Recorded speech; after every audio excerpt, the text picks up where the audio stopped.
Setagaya. Home to nearly 1 million residents, this special ward nestled in the southwestern corner of Tokyo is the most populous of its kind in the entire city, a metropolis that is already one of the most densely inhabited of its kind in the entire world. Setagaya is a nice place to live. It's conveniently close to Tokyo's bustling hubs, yet retains a unique charm of its own, boasting a harmonious blend of peaceful residential neighborhoods, lush parks, and plentiful shopping options. Like the rest of Tokyo, Setagaya is also remarkably safe. Crime rates are low, with fewer than 1 incident per 1,000 residents annually, and most of those are minor thefts. Violent crime is virtually unheard of here. However, amidst the calm and vibrant energy of Setagaya Ward, there's also something intriguingly unusual to discover, if you look close enough. For over 20 years now, haunting posters like this one have lined the streets of Setagaya. They feature a somewhat unsettling illustration of a faceless mannequin, dressed in a loose, peculiar outfit, standing ominously behind a family of 4. They are posters that urge the public to provide information about a man who resembles this figure. Or rather, who did resemble this figure, back in late December of the year 2000. You see, these posters scattered throughout Setagaya Ward are far more than just an eerie curiosity. They are a grim reminder of a tragic chapter in the history of this otherwise serene and peaceful area of Tokyo, which once became the stage for one of Japan's most infamous unsolved crimes. A horrific murder, in which the faceless mannequin represents the unknown perpetrator, and the family of 4 beneath him was his victim.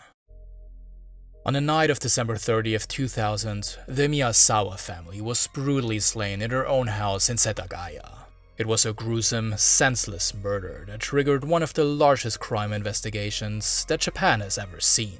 An investigation that had over 280,000 investigators working on it so far, trying but so far failing to apprehend a culprit that has eluded them for more than 2 whole decades.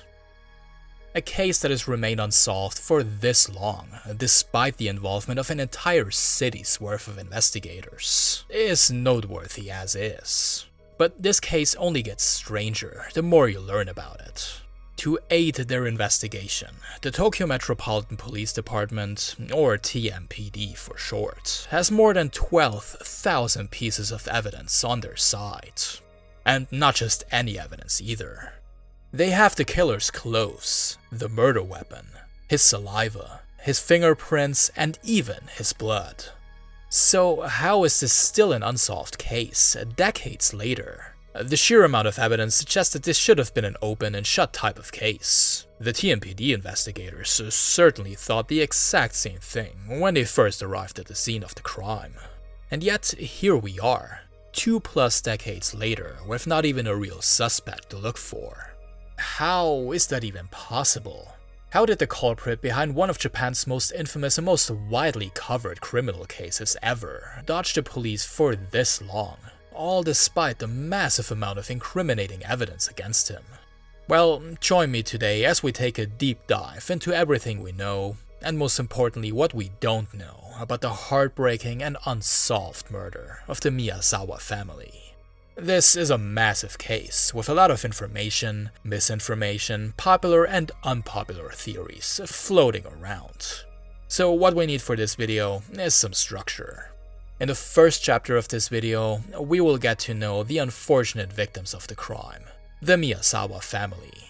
The second chapter will explain in detail how the crime itself was committed, followed up by a rough timeline of events based on the evidence and testimonies that we have. Then, in chapter 3, we'll take a look at some of the unanswered questions surrounding the case, before moving on to compile all the information we have about the killer's appearance and identity in chapter 4. With all of that knowledge, we'll be able to enter the 5th and final chapter of this video, where we try to find a motive for the killer's actions before exploring the most popular theories about who he might actually be. Let's get started. This is the story of the Setagaya family murder, Japan's biggest unsolved murder case.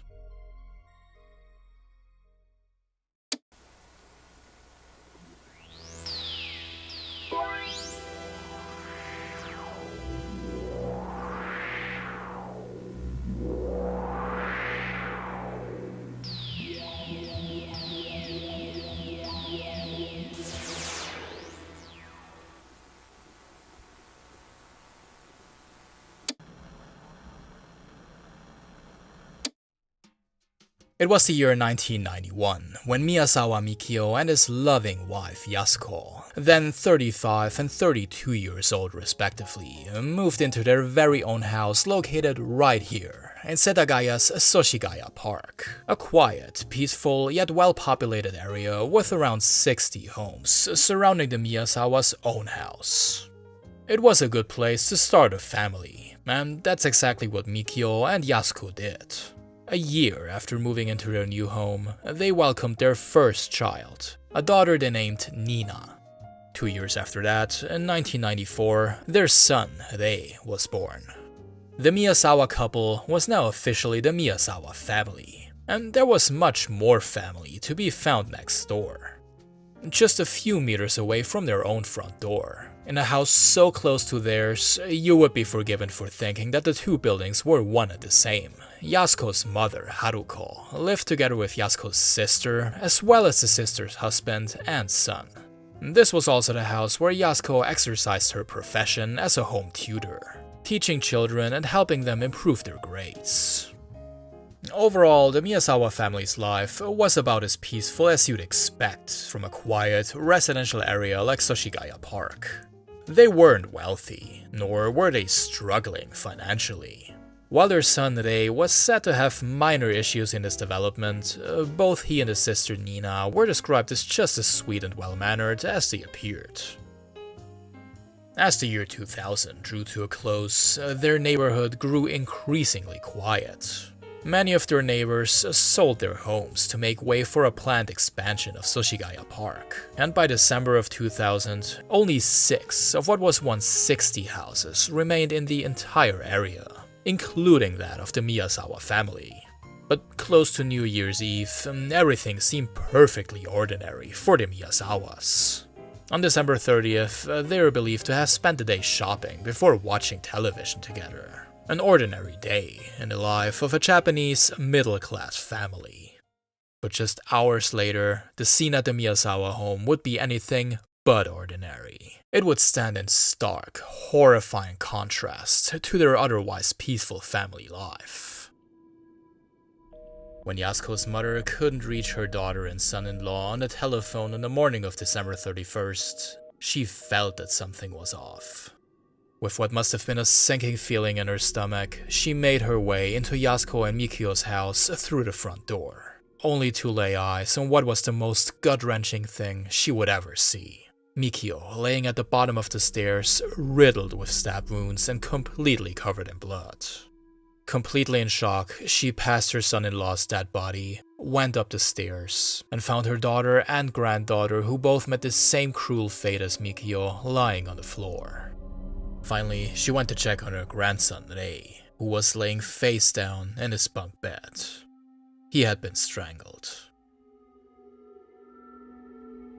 Still in shock, Haruko called the police, who soon arrived to discover the same scene that the grandmother had to endure looking at just minutes earlier.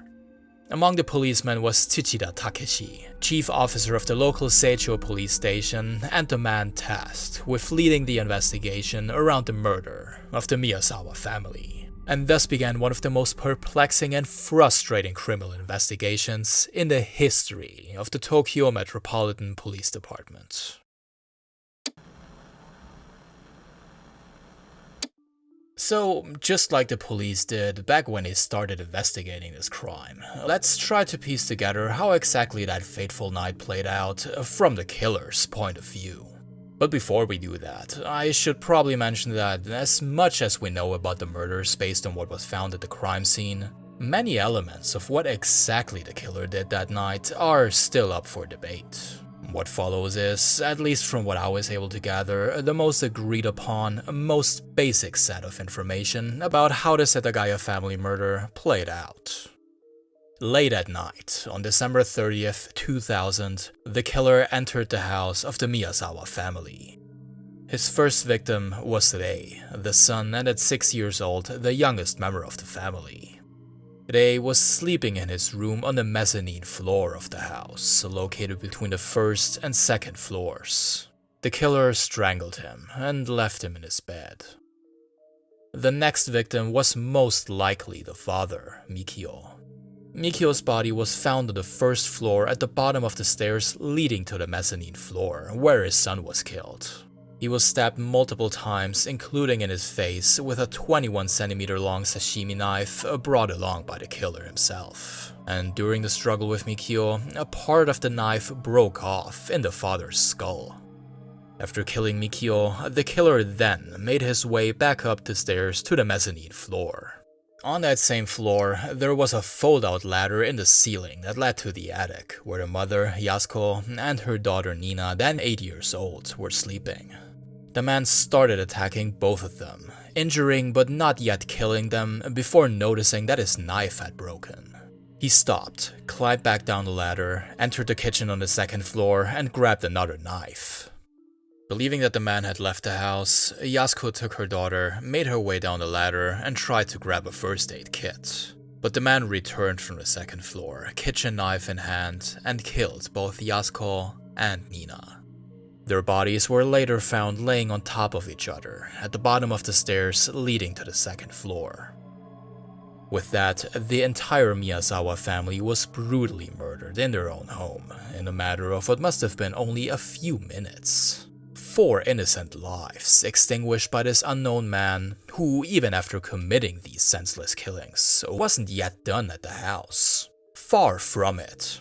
What follows is perhaps the strangest part of that entire night. Something that still has those involved with the case scratching their heads to this day. Because instead of leaving the scene of the crime and the bloodbath that he had created there, the killer stayed at the Miyazawa house for an unusually long time.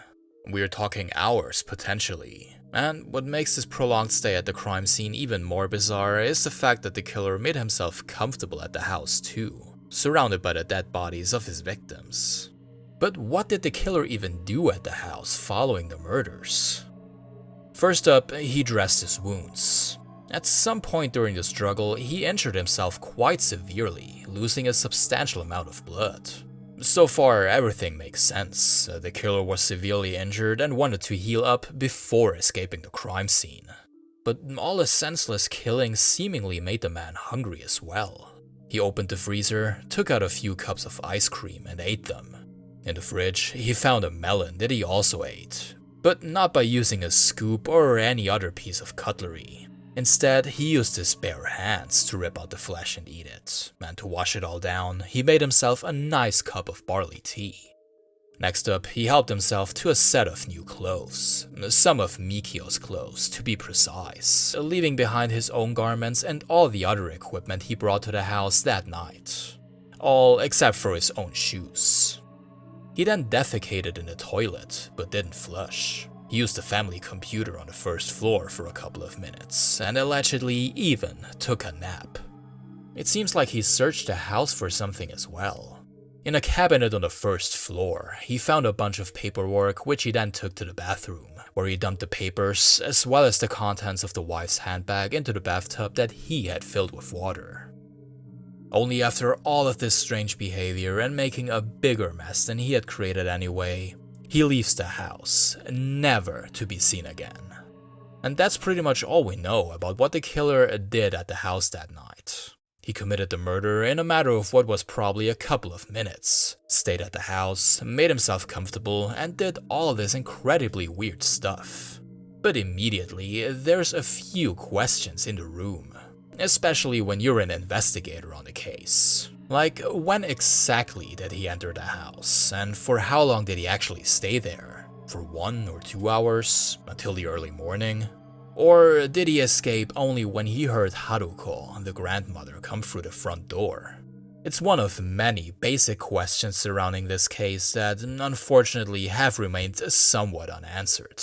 But what we do have are some timestamps that we can be absolutely sure of, which actually allows us to establish a rough timeline of the events that night. The earliest of these timestamps occurs at around 10:30 p.m. This was when the father, Mikio, connected to the internet from his computer. We know that this was Mikio because the person using the computer accessed an email that was protected by a password that only Mikio knew.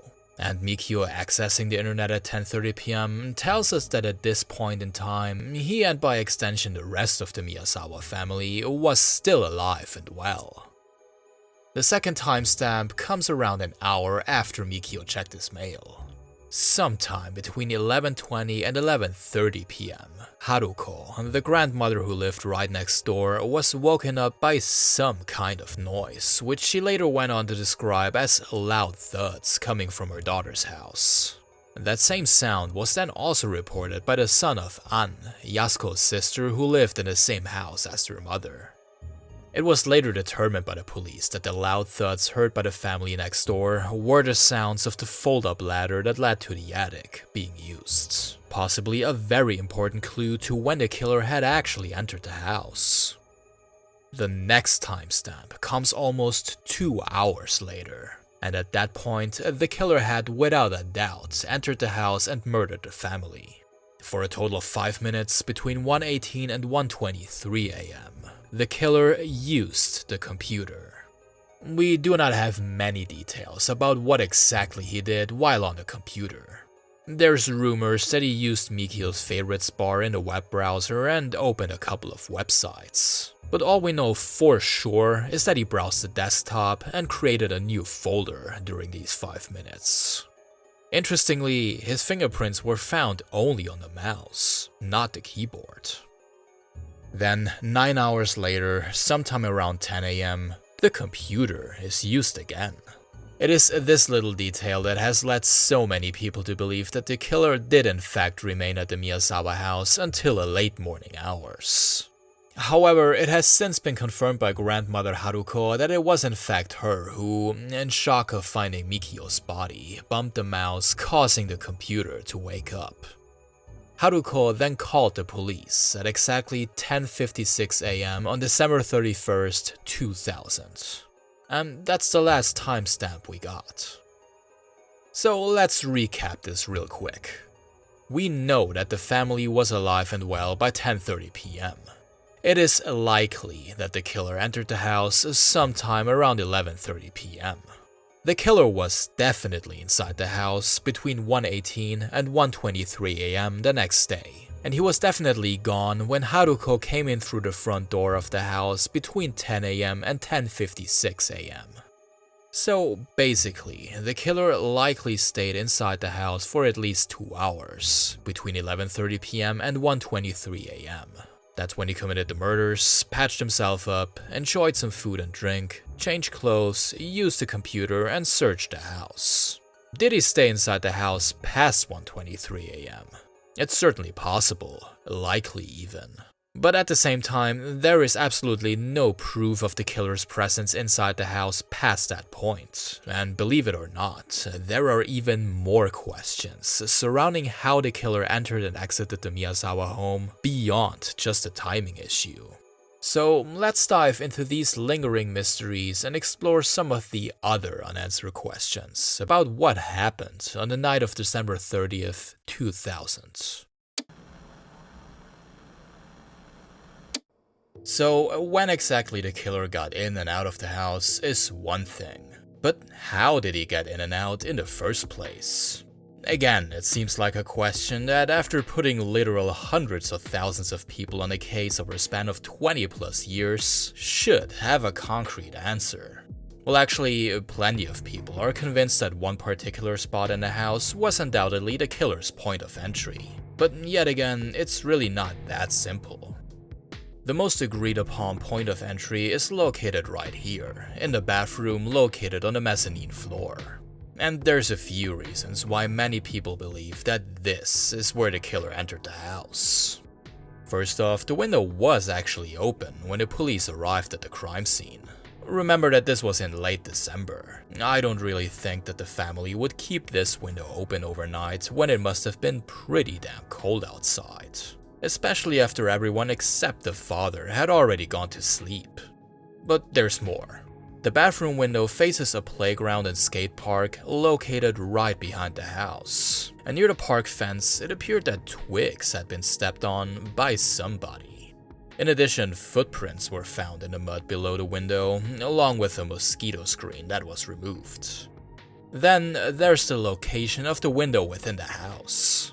As you can see here, the bathroom is right next to the room where the son was sleeping. And remember, the police are pretty sure that Rei was the first victim that night, since he was the only one who was not stabbed and the only one who had no blood whatsoever on his body. It seems like the perfect place for the break-in. But here's the problem with the bathroom window. First off, how did he even make it all the way up there? Maybe he could have climbed one of the nearby trees, jumped on the fuse box on the outer wall of the house, and then entered through the window. But let's say he actually managed to pull off this admittedly pretty impressive stunt. Do you see how narrow this window is? It must have been no easy feat to slip through a tiny window like this. And that is perhaps where we find the biggest problem with the bathroom window theory. Not a single fiber of the killer's clothing was ever found in the window frame, which, considering that going through here must have involved at least a little bit of squeezing through, seems kind of strange. So let's say the bathroom window is out of the question. Where else could the killer have entered the house?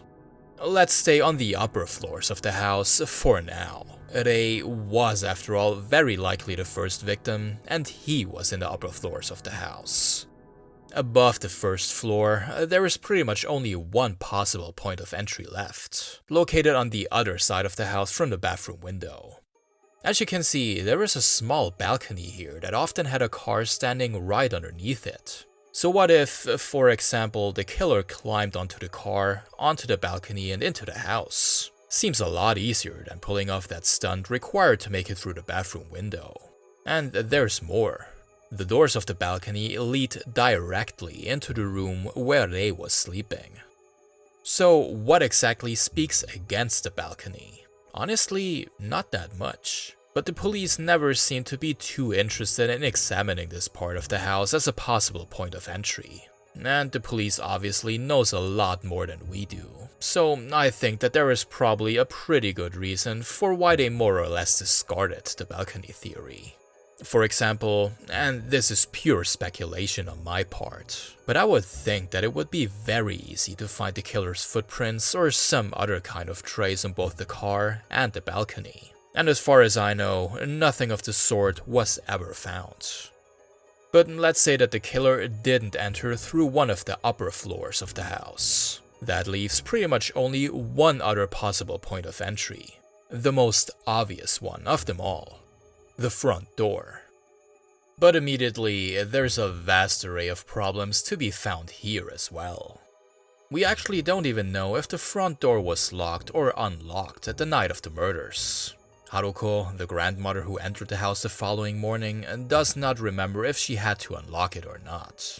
Understandable given the shock of the whole situation. But let's say the front door was unlocked. Maybe because Mikio was still working and had a habit of locking the door before going to sleep. The killer coming through here simply doesn't make a whole lot of sense. In order to make Rei his first victim on a mezzanine floor, the killer would have had to pass by the father, who is believed to have been on the first floor working when the killer entered the house. There is simply no way that Mikio would have let the killer simply slip through, go up the stairs, and then give him enough time to strangle his son. Unless Mikio knew the killer personally. Don't worry, we'll get into those kinds of theories a bit later. In addition, it is believed that Mikio first met the killer at the top of the stairs, going from the first floor to the mezzanine floor, which further suggests that the father didn't realize that someone was in the house until he, let's say, heard a noise upstairs and went to check it out. In conclusion, there are some answers to the question of where the killer entered the house that are more clear than others, but at the same time, none of them are without flaws either. And not only that, but it's also unknown how the killer exited the house. There were no traces of the killer, like maybe a set of bloody footprints leading out of the house, adding yet another dimension of uncertainty to the events on the night of December 30th. Also, how did he get to the house and how did he leave the neighborhood after committing the crime? Did he walk? If so, then that would suggest that he was perhaps someone who lived not far away from the Miyazawa home. What about a bicycle? Unlikely, since the severe injuries sustained by the killer himself are almost certain to have been to at least one of his palms, which would make riding a bike to escape the scene pretty inconvenient, to say the least. So, did he perhaps go there and leave by car? There is nothing that really speaks for or against the killer arriving in a car. Actually, it is said that the father had once complained about a car that was parked too close to his house just a couple of days before the murders. A coincidence? Maybe, maybe not. But beyond this, we really have nothing that suggests that a car was involved here. One surprisingly popular theory says that the killer might have arrived and escaped by train. Now, there are a couple of train stations near Setagaya Park that would bring the killer pretty close to the Miyazawa house. But here's the thing. The murders took place late at night, which means that there would have been no train for the killer to actually go back home. Now, of course, we know that the killer made himself unusually comfortable at the crime scene, so maybe he could have waited for the next train at around 5 in the morning. But let's say he boarded the first train in the morning. In Japan, even at 5 AM, there will be people on that train. And surely someone would have noticed someone like the killer, who was after all wearing someone else's clothes and sported a severe hand injury. And speaking of the killer's appearance, what did he actually look like? I've shown you this mock-up mannequin used by the police quite a lot so far. But what exactly does his clothing, his equipment, and above all else his DNA actually tell us about who the culprit might be? As we already know, the killer spent a significant amount of time at the house of his victims, leaving behind pretty much every kind of evidence that one could possibly think of. Among them was almost the entire outfit that he had on when he entered the house and committed the crime. Presumably because he was completely covered in blood. But he also left behind his own murder weapon and various other items. All in all, he left behind his hat, his jacket, a scarf, his sweatshirt, gloves, a hip bag, 2 handkerchiefs, as well as his own knife. Combined, all of these items give us a pretty good idea about the killer's appearance. And that's exactly what the famous mannequin seen on all the posters is based on as well. Putting it all together, this is roughly who the police are looking for. The killer is male. We know that he is male due to DNA analysis. More on that in a bit. With black or blackish brown hair who, judging from the size of his clothing and his bag, should have been somewhere around 170 centimeters or 5'7" tall and of a slim build.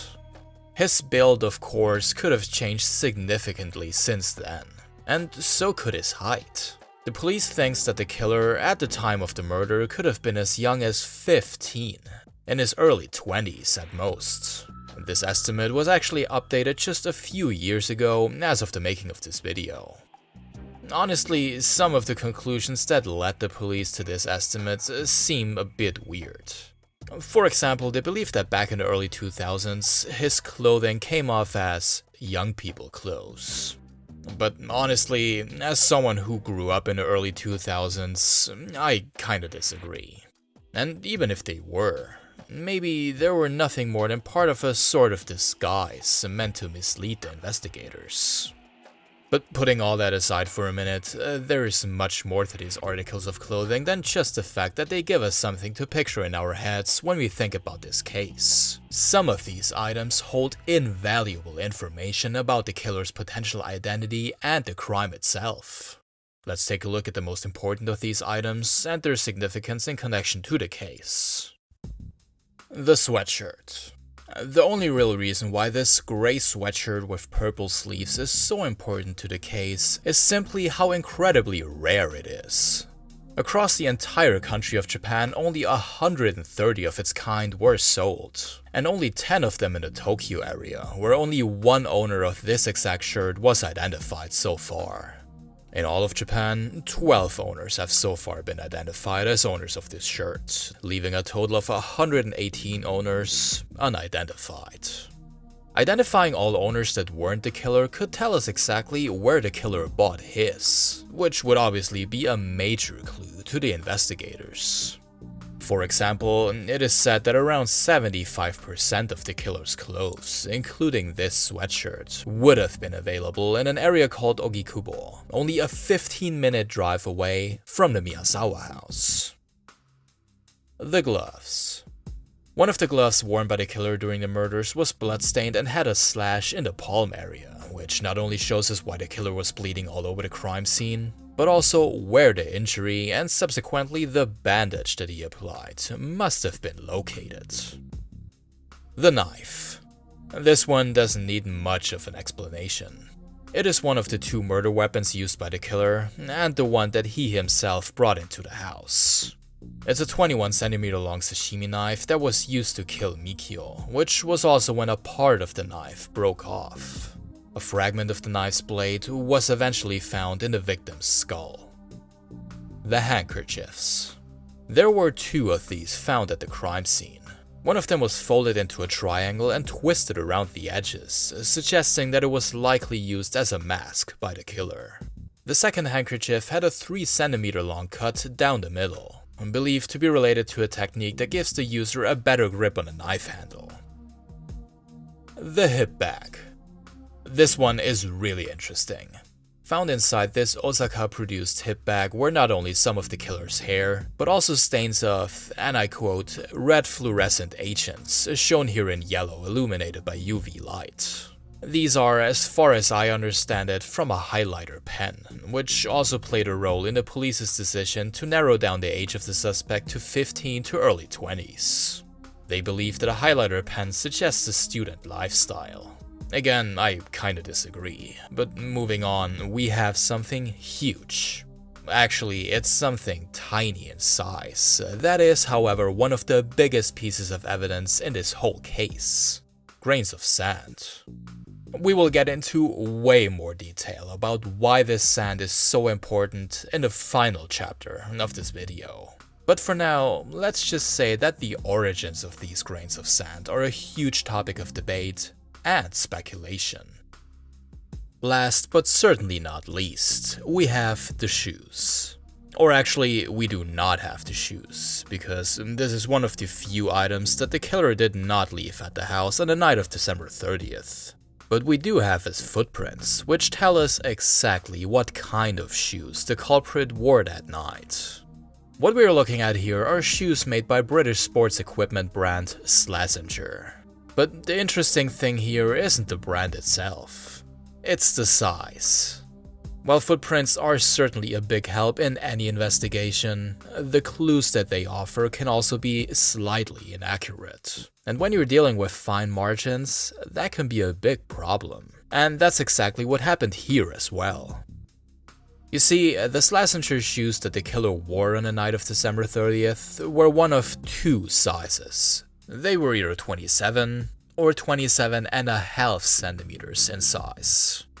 Doesn't really seem like a big deal, does it? Well, that's until you realize that one of these sizes, the larger of the 2, was never sold in Japan. The nearest country to Japan where this specific size was available, and coincidentally also the country where these shoes were manufactured, was South Korea. Again, taking shoe size measurements from footprints is not accurate enough to determine without a doubt that these Slazengers were indeed exactly 27.5 centimeters in size. But the possibility alone opened up a whole can of worms that had the TMPD and everyone else fascinated with the case wondering, was the culprit maybe not Japanese? Maybe he was South Korean? That's an idea that way too many reports and news articles, especially in Japan, immediately jumped on despite a lack of concrete evidence. It seems like the Japanese press was almost itching to announce that the killer was not Japanese. But there was even more potential evidence to come that, at least at first glance, seemed to point towards the Asian mainland and the Korean peninsula. Because besides the killer's outfit and equipment, the police also had his DNA to work with. According to countless news outlets in both Japan and overseas, Reputable outlets in some cases as well. Analysis of the killer's DNA showed that he is indeed very likely to be non-Japanese.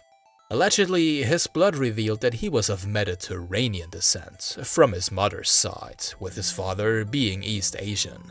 Not only that, but the culprit's DNA was said to contain certain genetic material that can be found in only 1 in 13 Japanese, 1 in 10 Chinese, and 1 in 4 Koreans.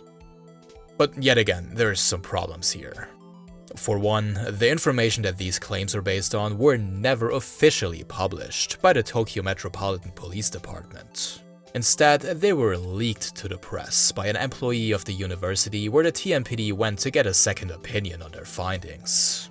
Even the official TMPD website, where the case and everything we know about the killer is described in great detail, asking the public for every tiny bit of information, makes absolutely no mention whatsoever of neither the killer's DNA nor his nationality. You'd think that if the police knew that the killer was likely Korean, they would include this information on such a comprehensive website. There is also a problem with the DNA analysis itself. In short, the type of testing that would have been conducted in the early 2000s was simply not able to offer any conclusive evidence of a person's true ethnicity or nationality. Those Mediterranean and East Asian roots found in the killer's DNA, they might be real, but they might also go back hundreds of years, making this information much less useful than it might seem at first glance. So, in conclusion, the analysis of the killer's DNA doesn't really suggest all that much at this point. Was the killer Korean? He might be, but he's not that much less likely to be Japanese. As with many things regarding this case, we simply cannot be sure, and the Japanese legal framework surrounding DNA doesn't exactly help this investigation either. DNA is obviously one of the most helpful pieces of evidence that one could hope for in any investigation, and the fact that the man who murdered the Miyazawa family left so much of it at the crime scene alone is enough to make one wonder how this case wasn't solved years ago. But there is one very big problem with DNA in Japan. You see, DNA is actually not quite as useful to an investigation in Japan as it is elsewhere. Because due to Japanese law, the police over there can't really do much more with the DNA they find at a crime scene than match it with its own DNA database of existing offenders. Meaning that if the person they're looking for had never committed a crime in Japan before, they won't get a match in their system. Japanese police are also not allowed to share DNA samples with foreign countries, which means that it can't be compared to databases outside of Japan either. That is obviously a huge problem in the investigation surrounding the Miyazawa murders. The killer's DNA never triggered a match in Japan's own DNA database and was never shared with any foreign countries, for obvious reasons. Of course, DNA analysis, especially these days, can do way more than 20 years ago. The potential of what you can do with this stuff is basically limitless. But until the law in Japan changes and finally allows for this potential to be unlocked, it's doubtful that the abundance of blood left behind by the killer at the Miyazawa home will ever provide any helpful clues beyond what we already know.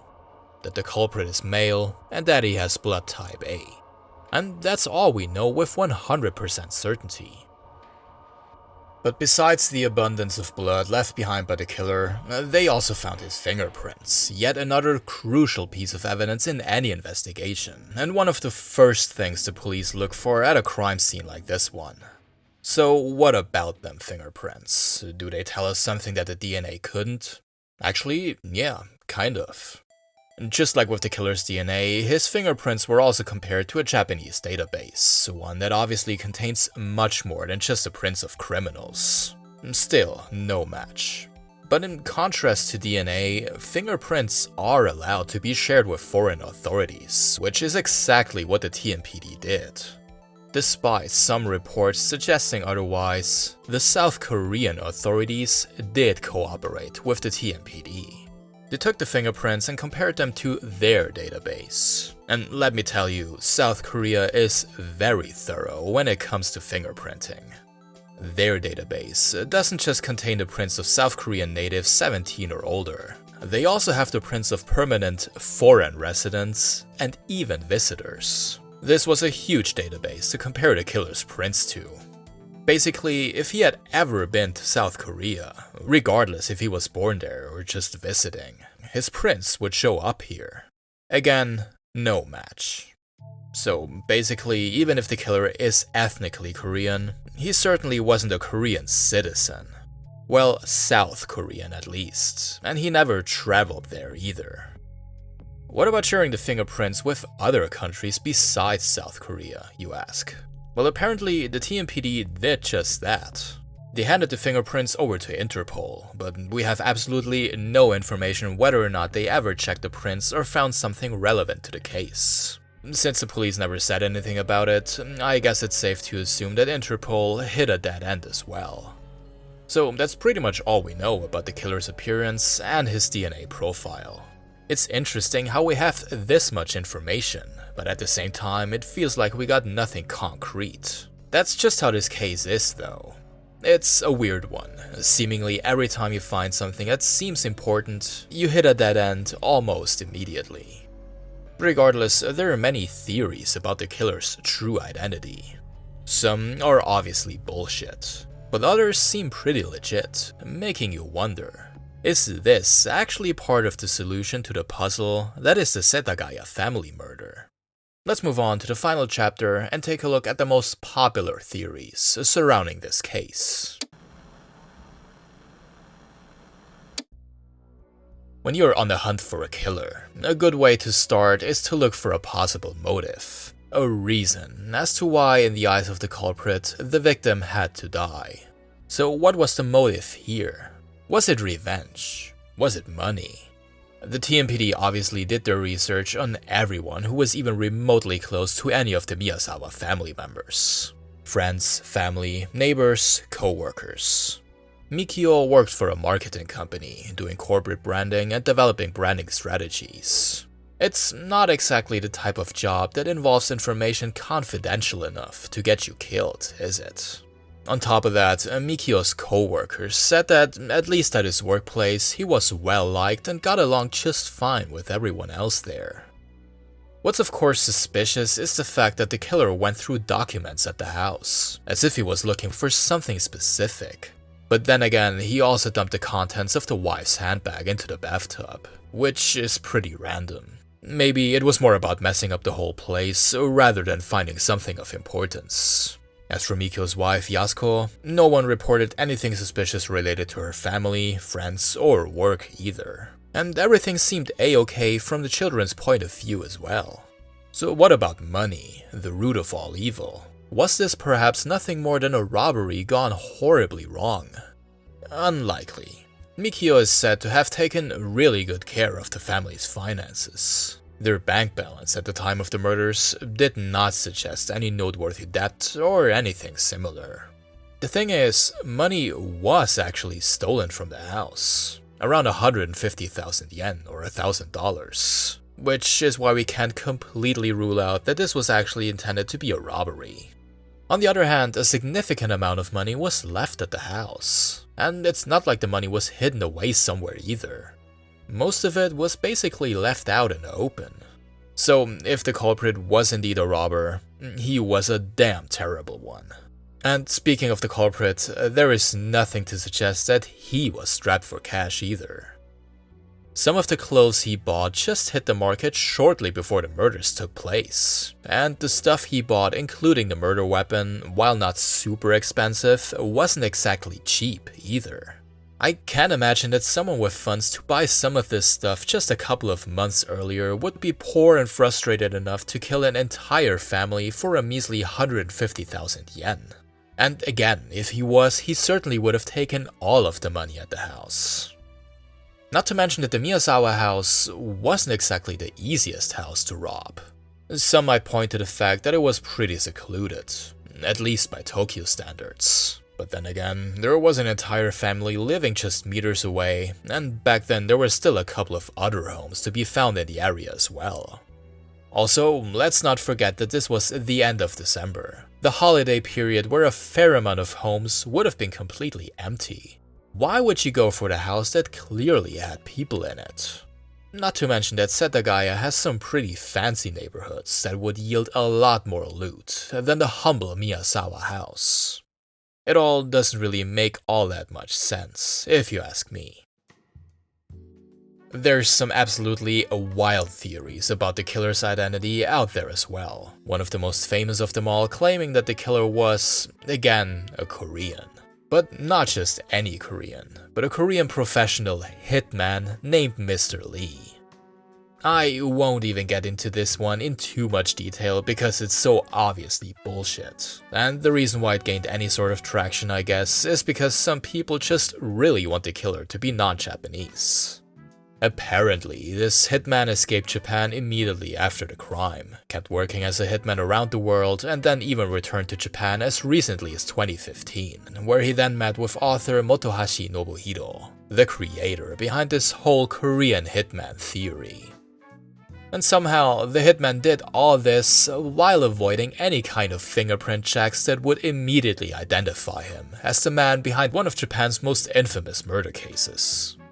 Impressive, especially considering that this guy must be the worst hitman in history, entering a family home equipped with nothing but a sashimi knife, getting severely injured in the process, and then leaving his blood and all other kinds of evidence at the crime scene, including a dookie in the toilet. But believe it or not, there are theories out there that make a lot more sense than this Motohashi fever dream. Quite a few of them actually, so let's focus on those instead. For example, what if the Setagaya family murder was committed by more than one person? An interesting theory, a theory based on actual testimonies. In the days following the murder, when the police started asking the public for clues related to the murders, a taxi driver from Tokyo came forward with an interesting bit of information. On the night of the murder, 3 men entered his cab near a house in Setagaya, not far from the Miyazawa house. The 3 men were all middle-aged, and one of them had a hand injury, and even left bloodstains in the back of the taxi cab. It seems almost too perfect to be a complete coincidence. 3 guys, one of them with a hand injury just like the killer, entering a cab near the crime scene at around the same time that the murders took place. And if we take another look at how the crime itself played out, the killer not acting alone kinda makes sense too. After all, there were 4 people at the Miyazawa house. Sure, 2 of them were small children who couldn't actually defend themselves. And granted, the mother was also asleep when she was attacked. But still, there were 2 adults in the house, and going in there with a numeric advantage over the victims would surely make things a whole lot easier. As for the crime scene, there's some things here that may indicate the presence of more than one person as well. The amount of food and drink consumed at the house by the culprit was certainly not unrealistic, but perhaps a bit unusual for just one person. And the same goes for the mess that was left behind. I can totally see this being the work of more than just one person. Still, that doesn't really change just how weird it would be for 3 men to order, wait for, and then enter a taxi after what they had just done. With one of them literally bleeding all over the backseat as well. It would be a weird decision, to say the least. But actually, there's one more eyewitness account that could be related to the 3 men theory. On the evening following the murder, an employee at Tobu Nikko train station, around 2 to 3 hours away from the crime scene, spotted a man with severe hand injuries. We were talking cuts so deep you could see the bone. Was this the killer? And was this the same guy who bled all over the backseat of the taxicab in Setagaya?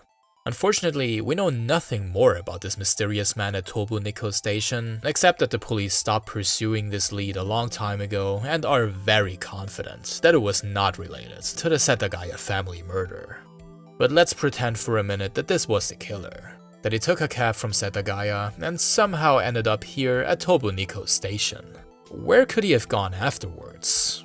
Well, one thing's for sure, he certainly didn't stay in Nikko. The city is said to be host to a pretty tight-knit community of people, who are also pretty suspicious of outsiders coming in. A stranger sporting an injury like that would certainly draw a fair amount of attention if he actually stayed there. But Nikko is also home to a vast array of mountain ranges. So what if the killer decided to hide in those mountains, away from civilization and people who could identify him? Maybe he got lost in those same mountains. People get lost there all the time, especially in winter when the mountains of Nikko turn into a harsh environment. In that case, it would make sense that the culprit was never caught. He might have passed away somewhere in those mountains, his body never to be recovered, to finally put an end to this frustrating search. The next theory I want to talk about goes into an entirely different direction. Literally. Remember how I said earlier that the sand found in the killer's hip bag was a huge topic of debate and speculation? That's because the grains of sand contained in this bag might be the most insane pieces of evidence found on that entire crime scene. There were 2 different types of sand grains found in the hip bag. And thanks to the wonders of forensic soil analysis, we also know exactly where those grains came from. Some of them came from Japan's Miura Peninsula, just south of Tokyo and Yokohama. It makes sense that maybe there would be sand from here in a culprit's bag, but things get really interesting if we take a look at the other set of grains. Because this sand didn't come from Japan, or Korea, or China. This sand, found in the hip bag of the man who murdered the Miyazawa family in their home in Setagaya, Tokyo, came from California. So this is weird, right? How did sand from California, the Golden State, located thousands of miles or kilometers away from Tokyo, make its way to the land of the rising sun's capital city and into the bag of a killer? A bag that was manufactured and sold in Japan, no less. That would imply that the bag was bought in Japan, brought to California, then brought back to Japan again. So was the killer a tourist somewhere in California, where somehow the sand ended up in his bag before he went back to Japan, where he then committed the murders? That would be by far the easiest explanation. But there's a problem with this version of the story, and it all has to do with the fact that we also know where in California the sand originated from. And let me tell you, it's certainly no LA or San Francisco. California City is a place located right here, around 160 kilometers north of LA. It is a huge city in terms of sheer land size. Land that is, however, sparsely populated, with less than 15,000 people who decided to spend their lives here. It's also out in the desert, in the middle of nowhere basically. No offense to California City residents who might be watching this, but there really isn't much to see here. It's simply not the kind of place that draws in large crowds of tourists, especially from overseas. Still, sand from California City somehow ended up in the bag of a man who murdered an entire family of 4 in Tokyo. And that tells us something. It tells us that the culprit must have some kind of connection to California City. And that connection might just be located right here, just a few kilometers south of California City, at Edwards Air Force Base, one of the biggest military bases in the entire United States. Thousands of people live here, members of the Air Force, the Navy, etc. So what if the man who murdered the Miyazawa family was one of them? Think about it. The US military has bases across the entire globe, including Japan. And on top of that, US military personnel is frequently sent to such bases outside America. Maybe the killer was a soldier from Edwards Air Base near California City, where the sand in his bag came from, who was stationed in Japan around the time of the Setagaya family murder. And here's the kicker. Take a guess where one of the most important US air bases in all of Japan, one that also houses thousands of personnel, is located. Right here, less than 30 kilometers away from the Miyazawa family home in western Tokyo. But there's even more. Remember how some of the sand found in the hip bag came from the Miura Peninsula? Well, there's a US Air Force base to be found there too. Using all of this incredible information, let's think of a possible series of events that led to the hip bag with the 2 types of sand landing at the crime scene inside the Miyazawa house. The killer was a US soldier from Edwards Air Base near California City who was stationed in Japan, perhaps even in Tokyo or near Tokyo, at least for a while, sometime around December 30th, 2000. While in Japan, he acquired this hip bag, which was confirmed to have been produced in Osaka and sold only in Japan. He returned to California City at some point, bringing the hip bag with him, which is when, somehow, grains of sand from that area entered the bag. Eventually, he returned to Japan once more, with the California City sand still in the bag.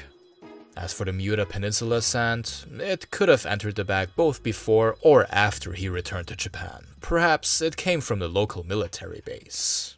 Either way, both types of sand were in the hip bag when the killer entered the home of the Miyazawa family on the night of December 30th, 2000. And honestly, if we look at this case thinking of the killer as a man of the military, some things kinda start making a bit more sense too. Remember how he treated his wounds right after the murders? To do so, he reportedly used some of Yasuko's sanitary pads in order to stop the bleeding. It might have been nothing more than a lucky coincidence, but due to the pad's highly absorbent material, this is actually a very efficient way of treating a deep wound, a technique said to also be used by military personnel. The killer being military would perhaps even explain his strangely calm behavior at the house, eating and drinking, allegedly even taking a nap. Maybe he was someone who was used to this type of thing. Combat, being injured, killing. Soldiers are required to maintain composure even during high-pressure, life-threatening situations. But there is more that speaks for the military theory. As part of the US military, the killer would also be able to bypass any and all checks usually conducted on Japanese soil, including those pesky fingerprints. As a US soldier, his fingerprints would be registered only with the US authorities, not those in Japan. Consequently, the prints he left behind at the scene would also not show up in a Japanese database either. It's the sum of these small details that makes the military theory so incredibly believable. Probably the most believable of them all. Honestly, the only thing that potentially speaks against this theory is the killer's suspected age. 15 to early 20s, remember? Well, if the killer was actually on the lower end of this estimate at the time of the crime, he was probably too young to even join the military, let alone to be stationed abroad. But then again, maybe he wasn't a US soldier himself. Maybe he was the son of a soldier who had to move back and forth between the US and Japan with his family. Actually, let's stick with the police's suspected age range for our next theory. Because one of the reasons that the police considered the killer's clothing to be quote-unquote young people clothes seems to be that they had a very specific group of young people in mind. Skaters. As mentioned early on in the video, the bathroom window through which the killer might have entered the Miyazawa house faced a playground and skate park, located right next to the house. And what made this park special was that at the time, remember, we're talking about the early 2000s here, it was one of only a few of its kind in the entire city of Tokyo. And so, it was a very popular place for skaters from Tokyo and sometimes even from outside of Tokyo. And occasionally, these skaters didn't quite get along with the locals of Setagaya Park. And one of these locals was Miyazawa Mikio. Mikio was quite bothered by the noise caused by the skaters, especially at night when skating at the park was actually forbidden. At one point, Mikio even filed an official complaint at the park management office. It almost seems like the father of the Miyazawa family was at war with the skaters. So, could Mikio's beef with the local skate community have gotten his entire family killed? Obviously, that seems like a massive overreaction, especially considering that, as far as we know, Mikio's conversations with the skaters rarely, if ever, got heated. It seems more like he basically just told him to please keep it down in a calm, respectful manner. But let's say Mikio did have a heated argument with one of the skaters. Is there more proof to this theory than just the fact that a thriving skating community could be found right behind his house? Well, according to the police, the killer's outfit might be an indicator of the killer's affiliation with the skating community. In their eyes, the outfit that the culprit wore on the night of December 30th was totally that of a skater. Now, if this was truly the fashion of a Japanese skater from the early 2000s, I would say that is highly debatable at the very least. The Slazenger shoes, for example, are certainly not the type of footwear a skater would be interested in. The same could perhaps be said about the rest of the outfit as well. Somewhat more interesting in my opinion is a clue that stems not from the way the killer looked, but from the way he smelled. On the two handkerchiefs and inside the bag, the police found traces of a perfume that they identified as Drakkar Noir. This perfume was, at least in Japan, particularly popular among skaters after it was revealed that Christian Hosoi, a pro skater with a massive fanbase in Japan, liked to use it himself. And there's even more evidence to be found, again inside the hip bag. Along with the perfume, the grains of sand, and the highlighter pen marks, there were also grains that were fiberglass-like. And these types of grains can, among other things, be found on the grip tapes that are applied to skateboards. The TMPD pushed the skater angle really hard, and they spent a lot of time getting to know the local skate community. They watched skate videos, studied the magazines, and by questioning one skater after another became intimately familiar with large parts of the Tokyo skating scene. But once again, this lead never materialized into an actual suspect, allowing countless other, perhaps more convincing theories to remain in a conversation surrounding this mysterious murder case. Such as our next and final theory as to who the man who killed the Miyazawa family might be. Remember how the police estimated that the killer could be as young as 15 years old. But what if the killer was even younger than that? Our final theory originated from a series of forum posts on the infamous Japanese message board Nichan. It seems that the website itself has no archive, and so the original posts cannot be viewed on the internet anymore. However, the TMPD is actually aware of these posts, with former police chief Tsuchita Takeshi confirming that they were legit. The posts in question were created by a user named Kuromutsu, who claims to be just 13 years old at the time of posting. The contents of his posts are quite disturbing. Kuromutsu describes in graphic detail how he had been killing animals since a young age, how he wants to go a step further and do the same with human beings, and how he was inspired by serious crimes committed by underage boys just like him, like the video shop bombing in Kabukicho at the hands of a 17-year-old and the Oita family murder committed by a 15-year-old. These two specific cases actually remind us of something. As impossible as it may seem at times, serious crimes like these can indeed be committed by young teenagers. Maybe the Setagaya family murder was one of them. And that's not all. Kuromutsu stated that he wanted to commit a murder before the end of the year, and that he plans to target a family specifically. And just wait until you find out when this forum post was created. December 27th, 2000, only 3 days before the Setagaya family murder took place. So this is kind of insane. Here we have someone who claims to be a 13-year-old boy planning to murder an entire family before the end of the year 2000, just days before the incident at the Miyazawa house. Now, this might be nothing more than an incredibly distasteful troll post. Nothing more than sheer coincidence. Especially in the early 2000s, where moderation of such forums was even less strict than it is now, that possibility cannot be ruled out. But get this. Kuromutsu claimed to have a history with killing animals. Actually, there was a reported series of cat killings, 13 in total, in Setagaya around the year 2000, which are also said to have likely been committed by a minor. It doesn't exactly prove anything, but at the same time it makes you wonder if there is a possible lead here. But what is it that speaks against the Nichan theory? Well, a couple of things to be honest. First of all, how could a 13-year-old leave his parents' home that late at night? Remember, the crime took place sometime around midnight, and the killer stayed there until at least 1:23 AM.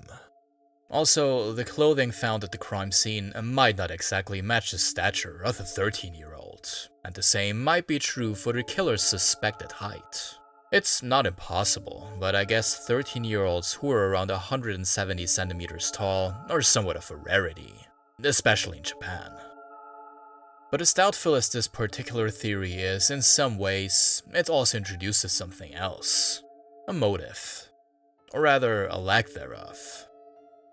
This video, and even more so the police and everyone else obsessed with this case for the past 2+ decades, have spent so much time trying to make some sense of this case, to establish a motive for the killer, and with it, as unjustifiable as it may be, a reason for why 4 innocent people had to die that night. But perhaps this whole crime was even more senseless than we think. No motive whatsoever beyond satisfying the sick urge of one man, perhaps even a boy as young as 13. This case, it's just as frustrating as it is fascinating, isn't it?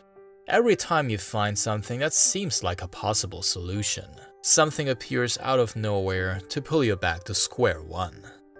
I mean, that's frustrating if you're someone like me, who has been researching this case for only around 2 weeks in hopes of making an informative video out of it. But just imagine how the rest of the Miyazawa family must feel. Siblings, sons, daughters, and grandchildren were lost here, and for 24 years now, the Miyazawa family has received no answers as to why they had to be taken away from them. Some members of the family have since passed away without ever receiving an answer. Others are in the later stages of their lives, fearing that they might meet that same fate. Like Setsuko, Mikio's mother, who even today, at over 90 years old, hasn't quite given up hope that she will live to see justice be served to the man who caused unspeakable pain to the entire family. And she's not the only one who hasn't completely given up hope. Even today, a few dozen investigators are working on a case full-time, and even those who have since left the TMPD can't quite let go of the case. Tsuchida Takeshi, the former chief officer of Seicho police station, who was the first to lead the investigation around the murders, is one of them.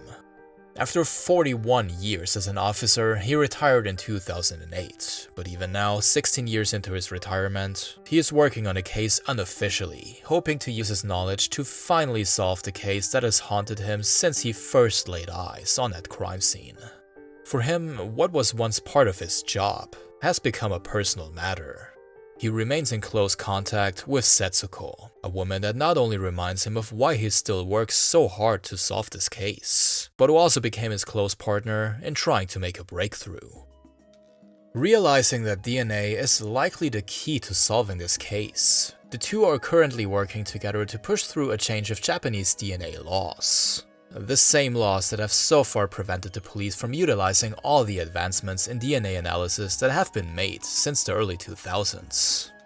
Just a few months ago, as of the making of this video, the Setagaya Ward Assembly has passed a motion aiming to expand the use of DNA as evidence in criminal investigations. Could this be the first step towards finally solving the murder of the Miyazawa family? Only time will tell. But one thing is certain. This case has already left a lasting impact on Japan. In 2010, the statute of limitations for murder cases was abolished, with the Setagaya family murder serving as a key example of why such a change was necessary. So, who's to say history can't repeat itself? Perhaps this case can change Japan for the better once again, and I sincerely hope that someday I will be able to make another video on this case, one that explains who the killer is and how he was finally put to justice. But until then, the Miyazawa house still stands in Soshigaya Park, serving as a grim reminder of what happened there all those years back, while the posters that line the streets of Tokyo's Setagaya ward remind its inhabitants that the mysterious mannequin featured on them still doesn't have a face or a name.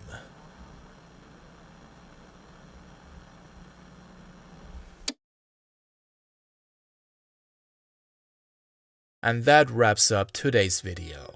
What are your thoughts and theories about this case? Did I miss anything important? Let me know in the comments down below. Oh, and before we finish, I have a recommendation for you guys and girls. Don't worry, this isn't a paid promotion. If you found this case as captivating as I did and want to dive even deeper into it, hearing insights from experts, family members, and those who worked on the investigation, then you absolutely have to check out the Faceless podcast by USG Audio and Nicolas Obregon. This podcast was an invaluable resource during my research, and honestly, this video would have been so much shorter without the wealth of information it provided. Highly recommend giving it a listen.